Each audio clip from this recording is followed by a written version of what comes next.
Bangladesh has always preferred problem resolution with its neighbours through dialogue and negotiations. Thus, the arrangement signed between Bangladesh and Myanmar, we feel, is a positive development of sorts.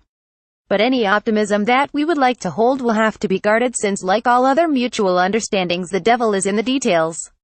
The success of the arrangement depends on how effectively the repatriation is completed within a specific time frame. It is evident that Myanmar has wilted under international pressure, which was being ratcheted up increasingly with newer revelations of Rohingya persecution every day. We are happy to note the support we have received from the West on the matter. And we note the shift in India's stand on the issue from its open support to Myanmar initially.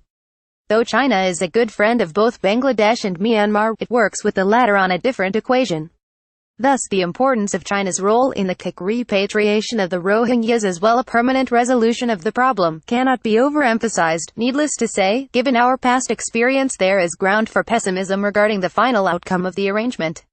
And it is for Myanmar to dispel all misgivings by taking actions on the ground that would attest to its positive attitude towards fulfilling the objectives of the understanding. Thus, pending the finalization of the terms of reference of the Joint Working Group, Myanmar must ensure that all violence on the Rohingyas cease forthwith.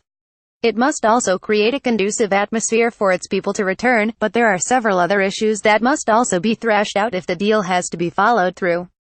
For example, the burden of proof of identity of the forcibly displaced is on the victims. How does one expect people running for their lives to carry their ID? They were living in an apartheid condition with no school to go to or business to run.